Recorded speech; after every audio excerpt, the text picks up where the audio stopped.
Now that we've had almost 20 hours to put our theories to the test for leveling on our road to level 25, we come up with some hard evidence about what runes we will have access to while leveling, and which ones we probably won't have much access to until almost level 25 or a little before.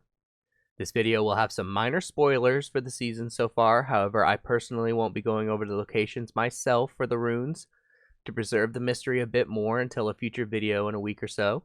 However, in the description below and also in a pinned comment, I will link the Wowhead research page where people are posting their rune findings, so you'll at least know where to look if you want to spoil their locations for yourself.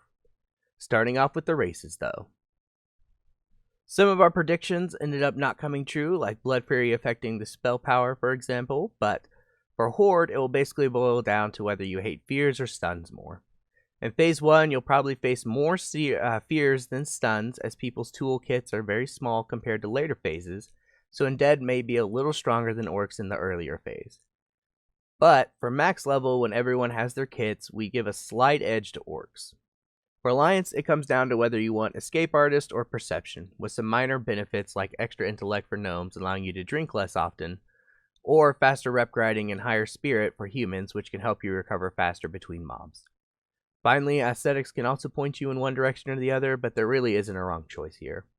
We will have to say, at least for Alliance side though, at max level, gnomes will scale slightly better than humans due to their intellect buff and the amount of intellect you'll get on your high level gear. But on the road to 60, the extra spirit from humans is roughly equal with the extra intellect from gnomes in our opinion. This is a shorter section, but you'll absolutely need to get a wand as soon as possible, whether it's one of the bad random drop wands or the wands that enchanters can craft. It's essential to get at least the level 5 lesser magic wand, or whenever you're ready for it, the level 13 greater magic wand as soon as possible. And these should be one of the first things that you acquire when you go into main cities for the first time if no one is selling them in your starting areas. After that though, just fill with greens as you get them, with stamina and intellect being roughly equal as stats, and spirit being a distant third.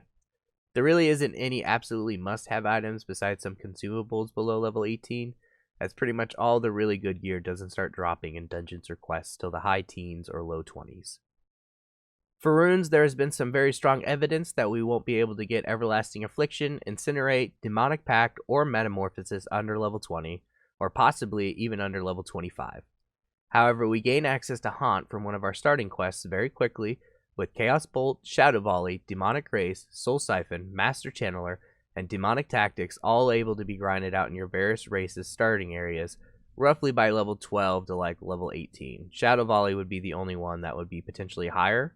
All the rest of them can definitely be grinded out by level 12, as I was level 12 and had all of the other ones besides Shadow Volley available to me. That means Orcs, for example, though, can complete their runes in the Valley of Trials, Duratar, or the Barrens, and so on and so forth for the other respective races areas. However, you are not locked to the only areas that your races controls. Like, for example, Orcs are not locked only to Valley of Trials, Duratar, and Barrens. They can go over and do the undead side of things if they prefer that challenge for the specific runes. As for example, that's how I was able to unlock Demonic Tactics, as I did the rune location in Tearsfall Glades as opposed to the rune location somewhere else, and I believe it was the Barrens. For leveling, we really recommend Haunt, Demonic Grace, and Master Channeler. You can use Soul Siphon till you get Drain Life at level 14, however we found our wand, especially the Greater Magic Wand that we get from enchanting, was killing things faster than Drain Soul, even with the 18% damage buff from all of our affliction effects. Demonic Grace is nice, boosting both you and your pet's critical and dodge rate by 30% for 6 seconds on a 20-second cooldown. And as far as we can tell, it also affects the crit chance of your wand attacks. But combining all three of these runes turns you into a sustained grinding machine, keeping you going while also keeping your kill times pretty low. We don't have like a dedicated, always use this 100% of the time specialization, but from the little bit of research that we have done and what we have experienced through our leveling, we think there are several key talents that you can definitely look at depending on your playstyle. Improved Corruption is a no-brainer for every build, but if you want to continue down the Affliction tree after that, which we recommend definitely, at least for leveling, that's what we did, you'll want to pick up a few points in Suppression or even max Suppression completely out. We have noticed that we've been getting a lot more resist than normal, and if you get a resist, especially if it's one of the new rune abilities, it can really hamper your DPS and sustain. We've also noticed it seems like mobs are resisting even more than on hardcore, so any extra hit you can get to keep up Haunt and Drain Life seems like a good idea for this version of WoW. After that, improved Life Tap and improved Drain Life are solid options even if the amount of extra bonus they give us at this level isn't that high. At rank 2, Life Tap gives us roughly 75 mana back, and with 2 out of 2 improved Life Tap, that puts us closer to 90 mana, which isn't a massive increase, but it gives you a basically free Life Tap every 5 Life Taps. Same with improved Drain Life. When combined with the Master Channeler rune, you can very easily gain an extra 15 to 20 life per cast with your Haunt draining health based on its damage at the end of the effect as well. You'll be zooming through mobs like no one's business. And when you add in Demonic Grace on top of that with your dodge and crit chances before you wand, you'll easily end the vast majority of the fights at 70, 80, 90, or even 100% HP, and roughly 70 to 80% mana against a single mob, or less if you fight multiple mobs. However, after 5 out of 5 improved Corruption, if you didn't want to stick with Affliction, you can go into Demonology and pick up either improved Hellstone or Demonic Embrace to get to improved Voidwalker. Taking 3 out of 3 will boost your Voidwalker spells, allowing them to generate 30% more aggro, for example, on their aggro spell, or giving you an extra 30% durability to your Voidwalker shield when you sacrifice it. But after you take a 3 out of 3 improved Voidwalker, you'd have roughly 3 points to use as you choose as you round out the final levels to 25. Similarly, if you wanted to level as Destruction, you can take 5 out of 5 improved Shadow Bolt and 5 out of 5 Bane after 5 out of 5 improved Corruption, with 1 point left over after that. And if you're wanting a more direct damage oriented build with Chaos Bolt instead of Haunt on your gloves for the massive burst damage. However, Haunt isn't a bad choice either, since you can use it to keep up your sustain and give you life back afterwards to heal or replenish when you're done killing the mob. If you stuck with the Affliction tree like us or went into the Demology tree, the rotations are roughly the same. We'd recommend opening Corruption before its instant cast into Haunt, and then eventually adding Curse of Agony once you learn it.